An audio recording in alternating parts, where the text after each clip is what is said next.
From the studios of Farm Journal Broadcast, this is AgDay.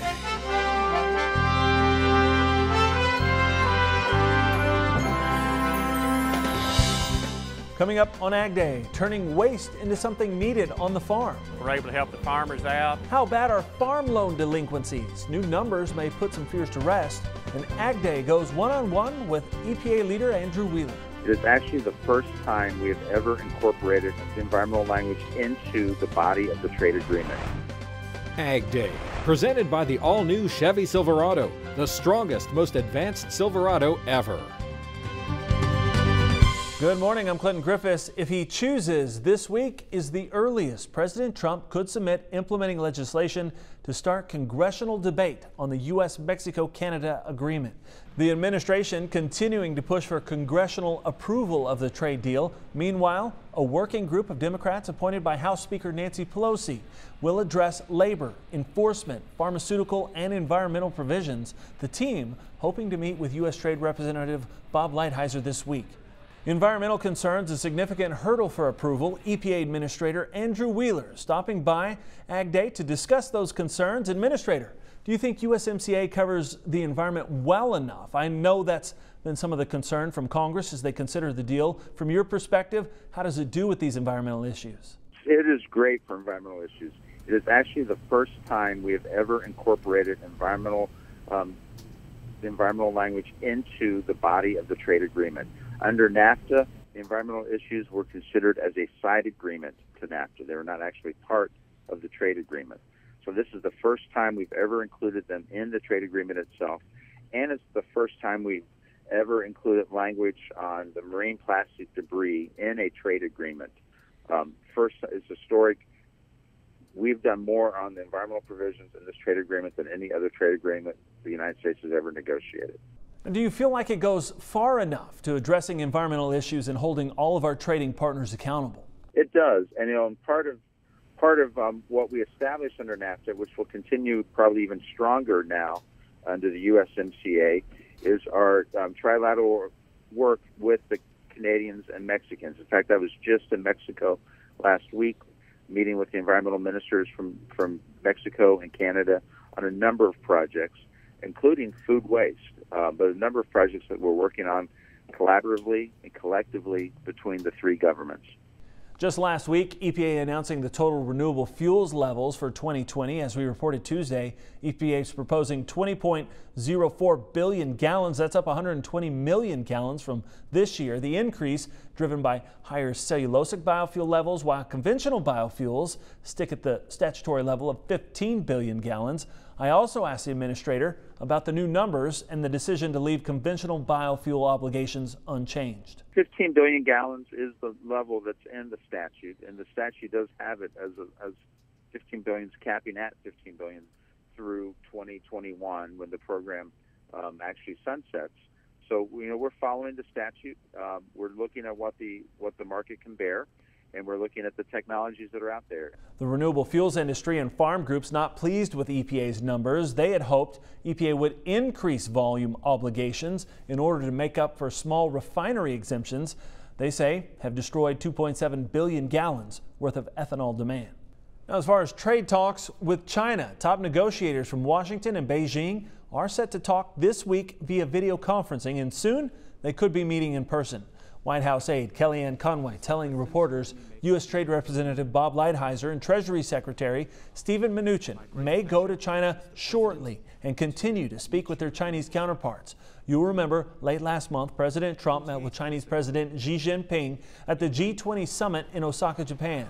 The two sides agreeing to a trade war truce. President Trump promising not to impose more tariffs as long as negotiations continued. But Reuters reports the summit did little to clear the path for top negotiators to resolve the impasse that caused talks to break down in early May. That's according to unnamed sources cited by Reuters. Now, one expert says he expected the negotiations to drag out for months.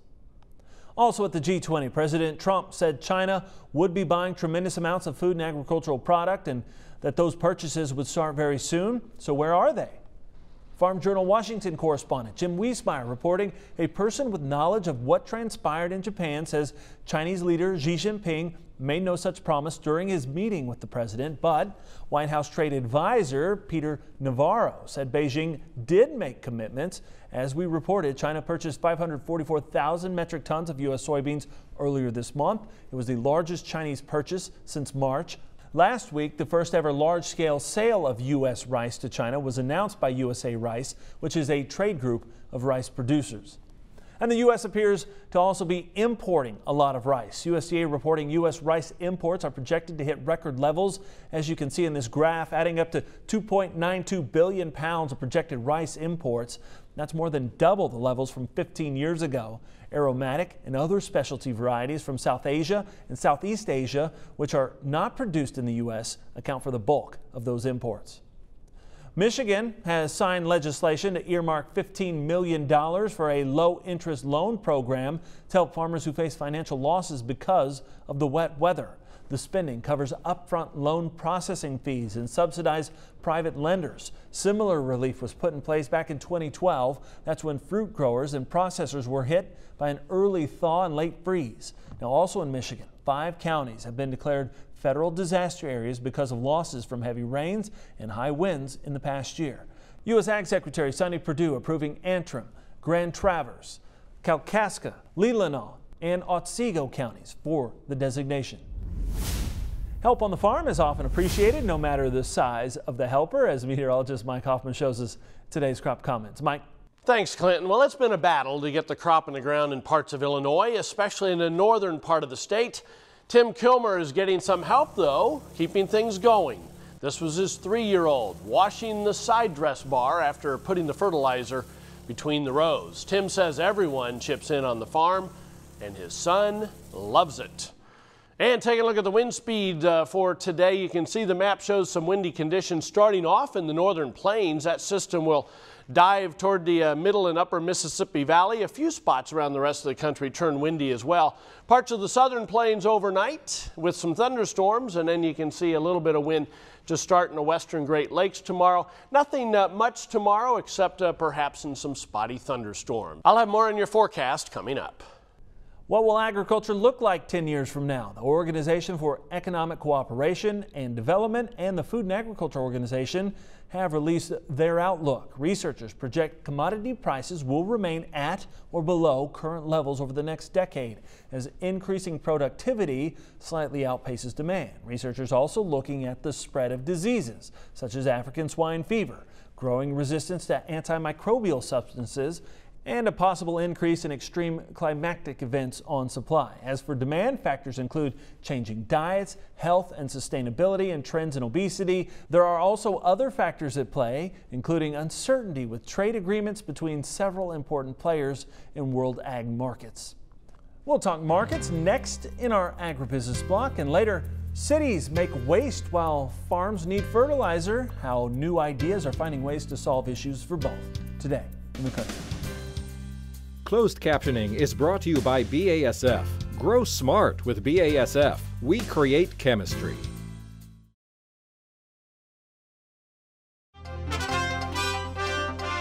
We're getting a better look at the farm economy thanks to numbers from the Kansas City Federal Reserve Bank.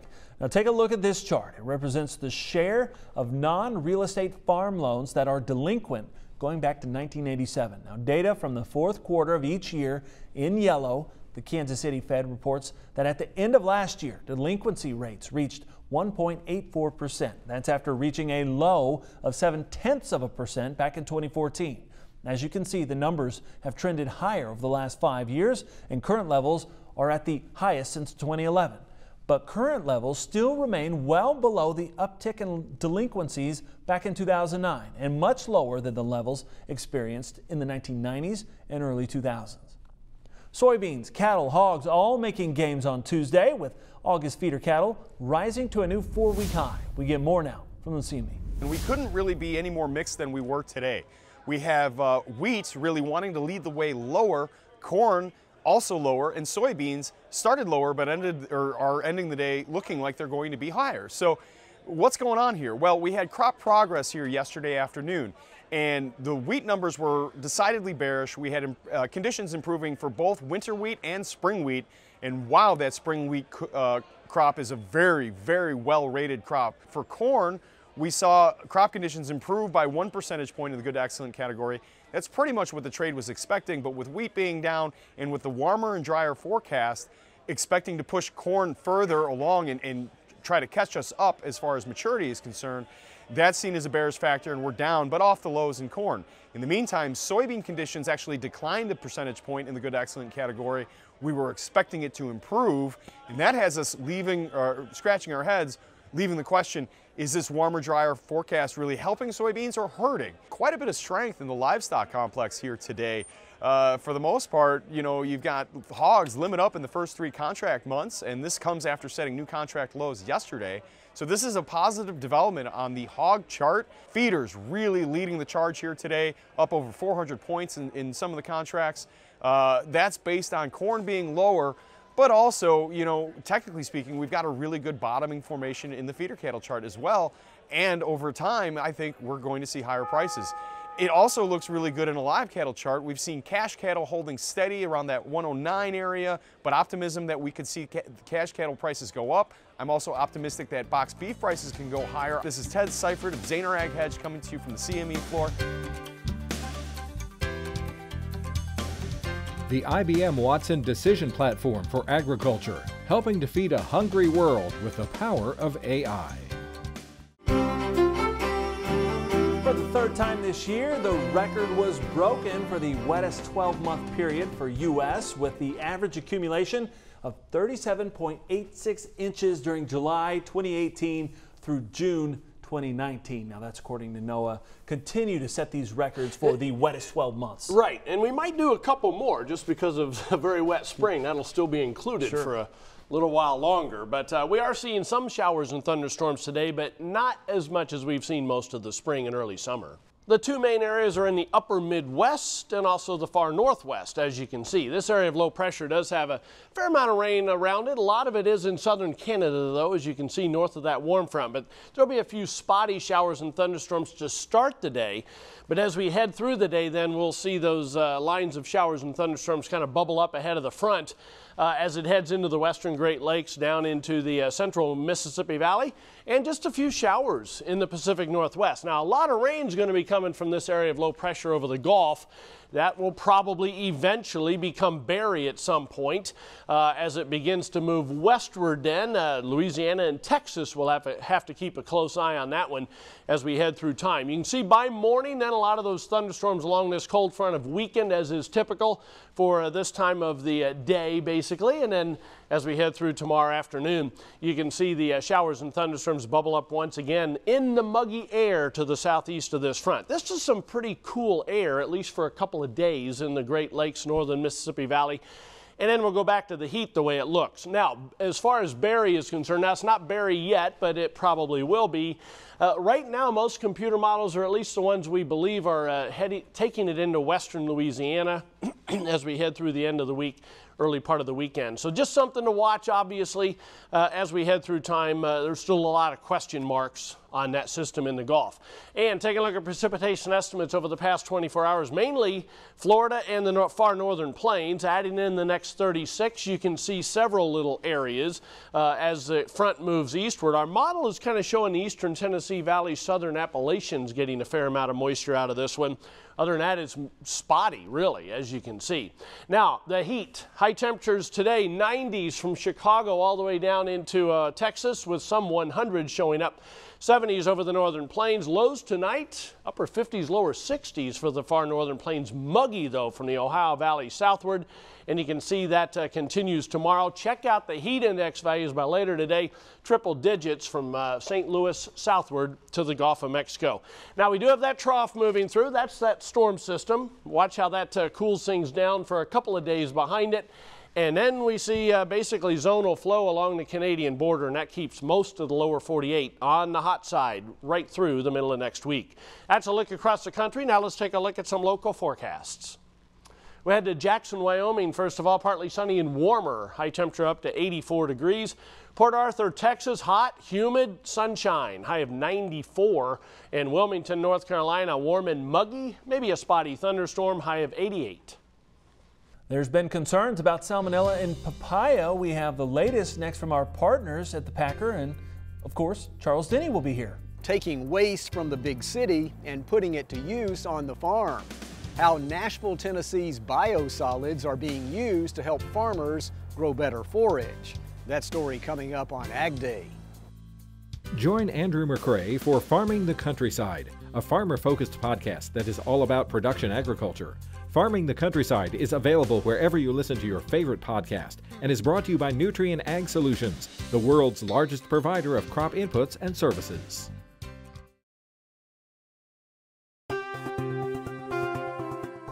The Centers for Disease Control and Prevention has named Mexican papaya as the likely source of a recent salmonella outbreak, but Mexican officials say not so fast.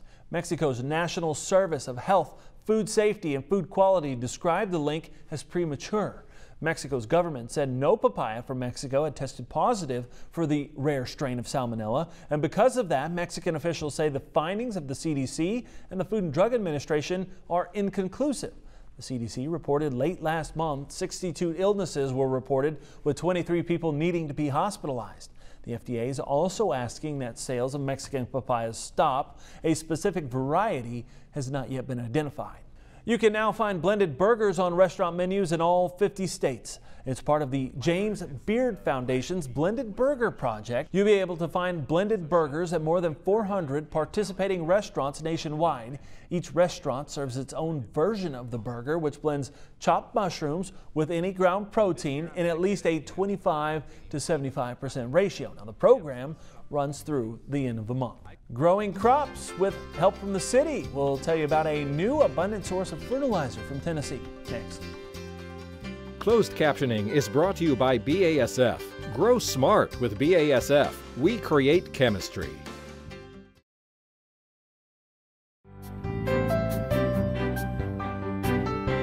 Tons of waste generated by the city of Nashville is now used to help Tennessee farmers. As Charles Denny reports, the University of Tennessee's Institute of Agriculture works with local government to produce fertilizer from biosolids. Nashville generates tons of waste each day, sewage sludge delivered to the city's wastewater treatment plant. The stay here for some of these materials will be temporary. But first, just what exactly is a biosolid? Biosolids are residuals from wastewater treatment plants. In the past, in Tennessee, most of the biosolids have been landfilled. In Nashville, they have a new process to produce a product that can be used as a fertilizer. UT's Institute of Agriculture has been working with Nashville government to make good use of the 20,000 tons of biosolids produced here every year. Waste that used to be sent to a landfill or out of state at a high cost is now being made into a useful product. Nashville invested in retrofitting its facility, which reduced odor and eliminated detectable pathogens. Now the biosolids are made thicker and used to grow microscopic bacteria, and then you have the next critical steps in the process. After 17 days of digestion, we dewater the organic material, and then we pasteurize it through the drying process, and then we form the pellets. And here are some of those pellets Mr. Lawrence just mentioned, the result of the transition from waste to fertilizer. The plant produces some 1,500 tons of these pellets each month, and now they're being shipped from the big city out to the country. Here, trucks load the pellets to take to Robertson County, where it will be spread on farmland. UT Biosystems Engineering and Soil Science has experimented with the pellets on forage grown north of Nashville, as well as ag research centers in Crossville and Greenville. The results are encouraging: increased nutrients in the soil to produce more and better quality hay. This material obviously provides organic matter, but as well as these important nutrients, nitrogen and phosphorus, as well as some other ones like sulfur and copper and zinc, which can all benefit our soils and our cropping systems.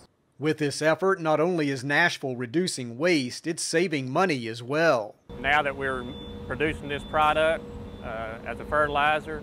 We're able to help the farmers out, and we're saving in tipping fees alone at the landfill over $4 million a year. Great potential to, rather than send this material to the landfill, we can actually recycle it and get some beneficial reuse for it. Walker says the next step is to try the pellets on row crops like corn, cotton, and wheat, and perhaps offer it to gardeners. Experts say the material works, and bottom line, agriculture and a city see a benefit. In Nashville, Charles Denny for Jackson 24/7. And that's all the time we have this morning. We're sure glad you tuned in. It's been part of your day with us. From all of us here at AgDay, I'm Clinton Griffiths. Have a great day.